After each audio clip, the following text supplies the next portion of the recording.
In this video, I've realised that if I'm going to drive my Citroen GSA again, I need to stop waiting for a dry day, because there simply aren't any. In fact, well, it's a bit unfair. I think we've had 4 or 5 dry days since about late October. Awful. It's just been horrendous. So I'm going to get my GSA out. And you're thinking, where is the GSA? Right at the back. So I need to fold down Bob, the folding camper. He's still up after our trip to Rustival because he went down wet on the morning. Seems to be lovely and dry now. So before I open this door, I need to pack Bob down while Bob is nice and dry. Then we need to move Ellie out. Ellie is also hiding from the weather rather a lot at the moment. Then we've got to move Bella. Bella is going to the back. She's temporarily retired. So that means I've got to clear all this stuff off her. And then you can see better than I can. There is a Citroen GSA down the back. And it is time she came out. I've taxed her this morning. She's already got MOT. I've kept her insured even though she's been off the road for the winter. And yeah, we're going to get Giselle out, even though it's raining. So stage 1 is fold down a Bob. I'm just running my hands over the canvas. Yep, no rain has blown in. So we should be good to go for the fold down. So fold the front in first. It's a bit tricky to get around. There we go. Oh, I don't like the sound of that. What's gone wrong? What's going on, Bob? Why does that sound weird?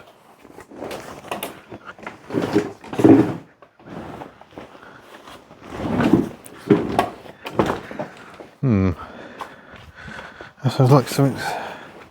Oh, we've got a box of something there. That's not ideal. Back up we go.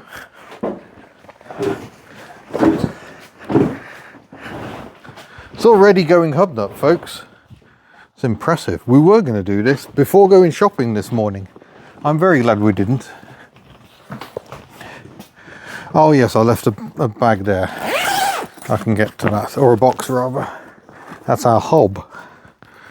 Can I get in sufficiently to move that over there?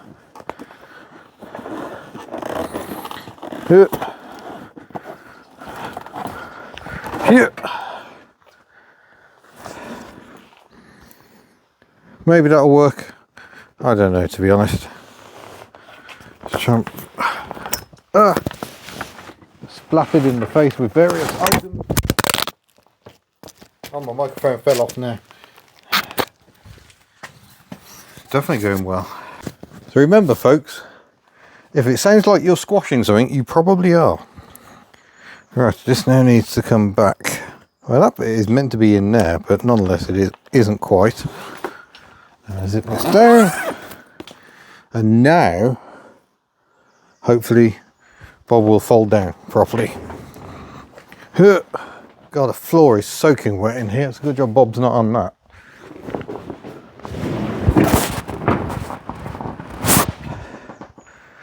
There we go. Wait for Bob to gently deflate and then I can go around and start folding all the sides in and everything. We can get the tonneau on. That should be more attached than it actually is. That's fine. Bob is not in perfect condition, but that doesn't matter to us. We love Bob, the folding camper. It was lovely to get some footage. Oh, you can't see me, I'm over here. It was lovely to get some footage of Bob bobbing along behind Betty on the motorway in our Rustival road trip video. Do go and check that out if you haven't already.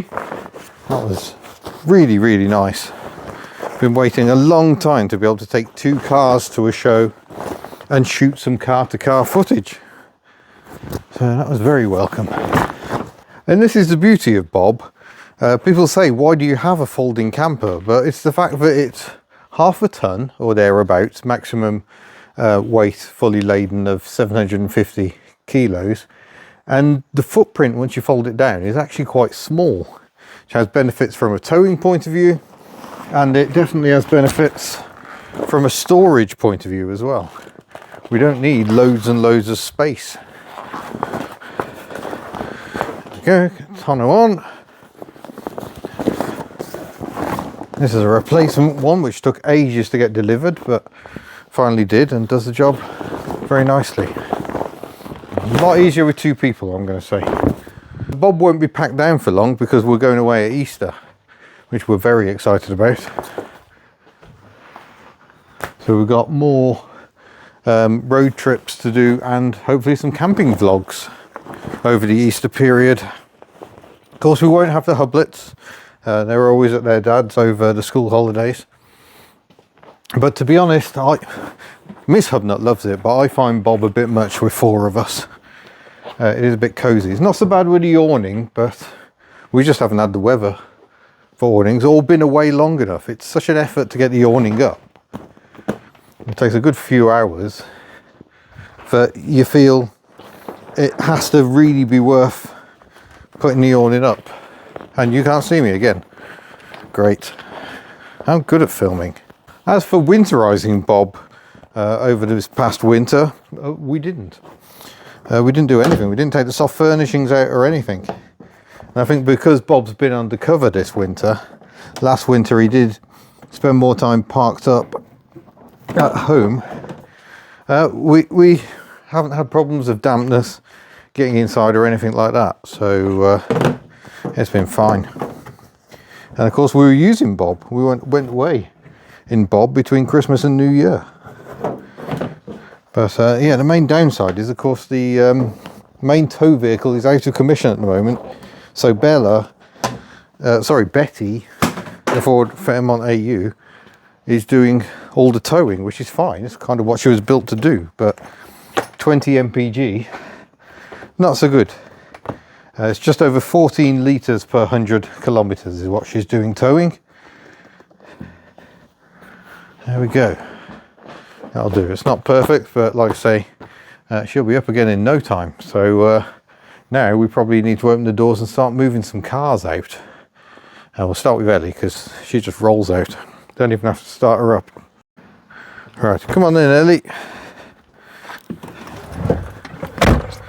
Pop her into neutral, foot on the brake, and she should roll. Oh yeah, now I remember there was stuff resting on the back. Oh dear, it isn't anymore. I'm going to roll Eddie over here because then we can probably roll her back in again. There we go. Plonk her back into gear and we'll go and see what we've dropped on the floor. Oh yes, the folding table and a box of randomness. In fact, not a box of randomness. That box contains Betty's new rear dampers. So these have come all the way from Australia. So that's what's in there. It's the start of Betty's suspension resurrection. There is still a lot of work to do. Just seeing, I think I can probably squeeze Bella out of there. Might just catch the mirror on the back of Bob, but that should be alright. I think we can fold the mirror in. Move this chair. There's the e-bike. Guess how many kilometres I've done on the e-bike? 50. Poor effort. That is not many at all. Move this over here. I'm going to Cannon Bulldog BDX. We need to start Bella up, so I need to get the key. Oh, just while we're here, I've now got a washer pump for Myrtle. What I haven't got is the time to do anything with it. Today is Friday and we've got youth club tonight and we're doing a live video tonight. Tomorrow is our delayed Mother's Day because Mother's Day was actually last Sunday when we were coming back from Rustival, and Miss Hubnut declared it unsuitable for a Mother's Day. So we're going to have a take two of that tomorrow. And then on Sunday I'm going away for a few days on a big adventure. I look forward to telling you more about that in all good time. And then I come back on, well, I fly in on Tuesday, but then I'm meeting Miss Hubnut at a funeral, unfortunately, one of her relatives. And then we're driving back from that. So that's all of Wednesday gone. And then we're coming back from that. And then we're busy with her birthday on Thursday. And then Friday, it's like it's a week gone already. Then it's Good Friday, it's Easter. So yeah, everything on. Right, should we see if Bella Doublingo is going to start nicely today? She hasn't run for ages. In fact, I've probably got the battery disconnected because she's been parked up so long. Yep. So let's see if she starts any better when it's a bit milder. Not holding my breath. Out the window. I just realised I've left a table in the way down there. Start the engine, no glow plugs because it's warm enough. I would say that's not overly happy. Oh, there we go. Lump, lump, lump, lump, lump. Go put the handbrake on. Yes, which means I can kick this wooden block out of the way. The cars are squeezed in so tight that I can't even have the car roll forward when I put it in gear and leave it. So I'm having to use blocks of wood. Yeah, that's not happy.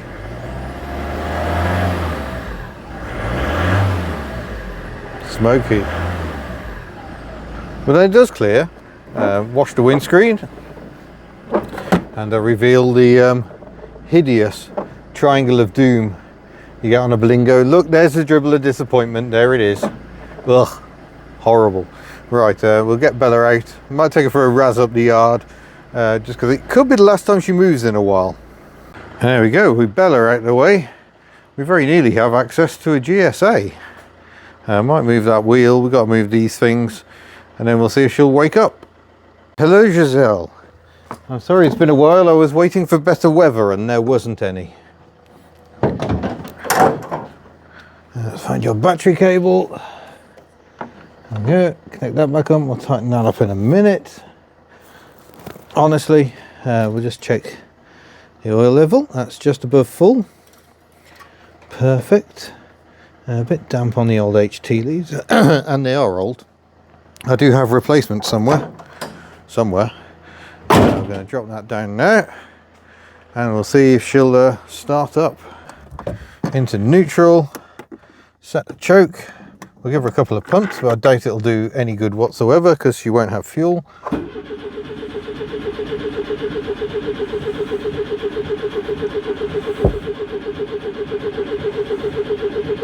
I don't know what that bang was.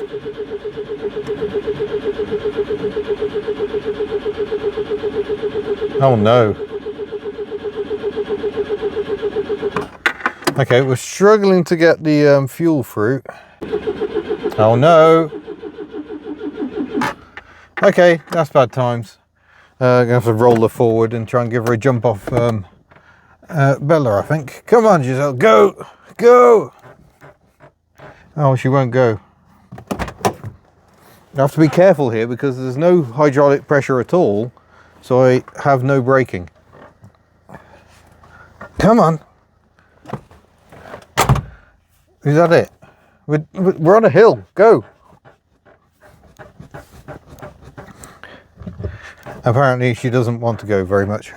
No, it's just not enough capacity. Oh, we're rolling. Come on, a bit more out so I've got a bit more working space. Come on. Sexy, eh?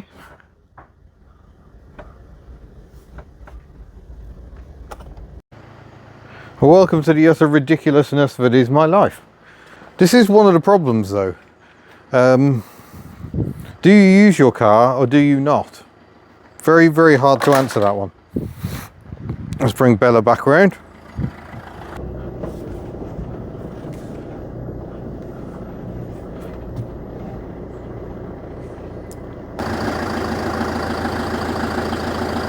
If that has worked, I'm convinced that's the best thing to be clamping on.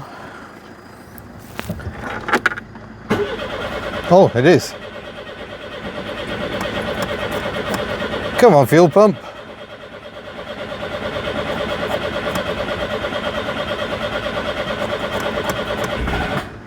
Oh, there we go. We're starting to get some fuel through.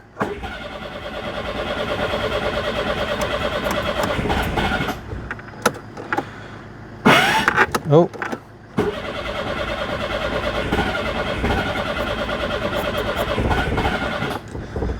Oh, Giselle, come on. Don't be a grump.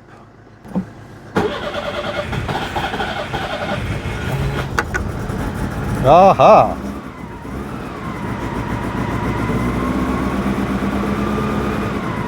That's some of the cylinders, Giselle. Oh, that sounds like we might have got all of them. There we go. Got there eventually. Oh no, don't go dying on me now.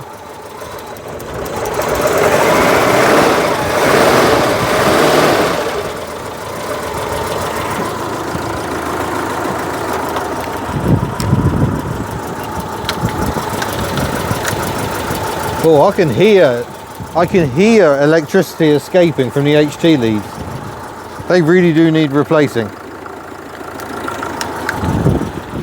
Has been on the to-do list for far too long, because of course it has.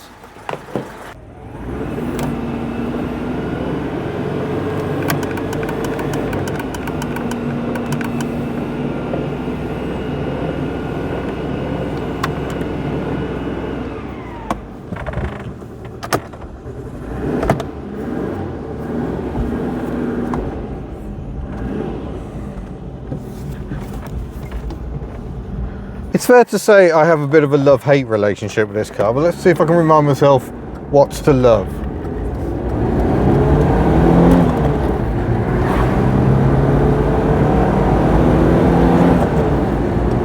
Yep, engine's a strong part of it. The brakes, very much like a DS. It is a conventional pedal, but it is very, very little movement and very, very fierce braking. No torque though. So you kind of have to rev the engine, very much like the 2CV, and it's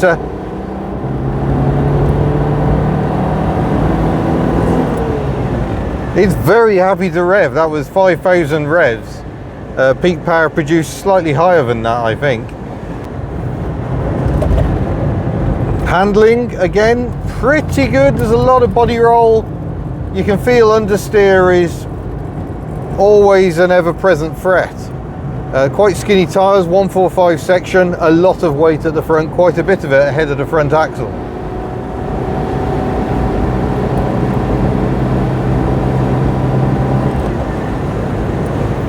But it's the way this car covers ground. You get it up to 60 miles an hour and it just cruises along in a way most 1.3 litre cars from the early 80s just don't. It is so smooth and so comfortable at speed. So yeah, reminding myself what I love about this car. The floaty ride, definitely another fine aspect. Again, its rivals generally don't do that. Do I like working on it? Absolutely not. But do I like driving it? Yes. The only downside is you've got all the usual hydraulic Citroen loveliness, the fearsome braking, the comfortable ride, but you don't get power steering in a GS or GSA, and they really need it. I remember last year we went down to Brighton, we were doing a lot of parallel parking, and oh my gosh, that's hard work in this car. If you're getting into a tight space, so you haven't really got space to get moving before you operate the steering, it's yeah, not very pleasant. But the benefit is, at speed, it's lovely, direct and very well weighted steering. And this fresh air vent, I'm going to have the window open. It actually just, once we're moving, provides all the fresh air I need. The only downside is you get cold this side and these are hot air vents this side. So trying to keep yourself comfortable in the winter, quite difficult. But yeah, I think I'm reminded just what a good car these were. I can't believe Citroen ever made any money on them. The development costs must have been horrendous. But yeah, very, very lovely to drive.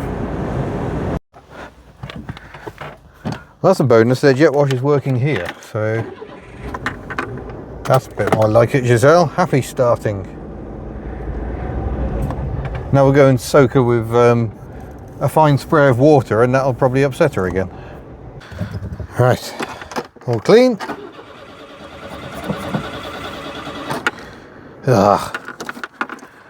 Time for some WD-40 for what it's actually made for. Water dispersant.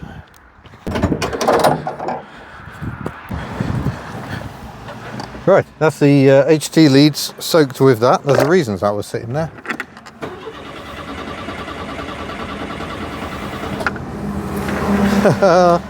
Oh dear.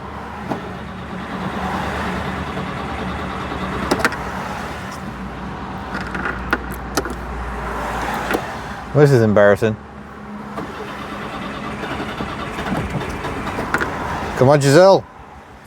Should be grateful for having a wash. All the cylinders, please.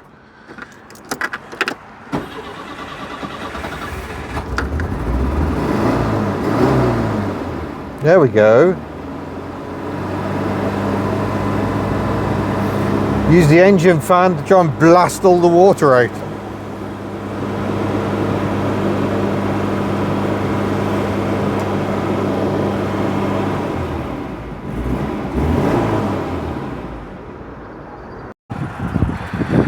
And this is how she's looking. It's not a perfect job by any means because I haven't actually used the brush. I've literally just used the jet wash because I don't know how old that brush is, what it would do to this beautiful paint. So we've just given her a blast just to get the worst of the dust off. And she's looking splendid. I'm sure you'll agree. Oh, sorry, wind noise. I haven't got my wind muffler on. Right. So we got fuel. We got jet wash. Oh no! Oh, I need to change those HT leads. Well, there we are. That actually ended up working out quite well. I was under the engine bay and I could see the spark, and it was actually a loose wire. It was actually a blanking plug, but somehow the electricity was transferring to it. So I just pulled that wire out of the way, instantly heard the idle pick up. So that stopped sparking. I apologise for not filming that, but I fixed it, and then the only way to make it work again would have been to thread my hands through the HT leads, and I'm not turning her off because she's running, so I just thought let's leave her be. Pop some lights on, reverse slightly towards this Mazda that's just pulled in behind. I think we'll go this way. See, this is the problem. Heave.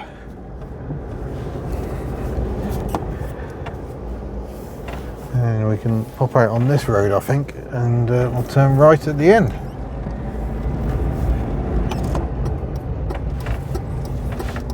But yeah, those HT leads definitely not holding all of their electricity.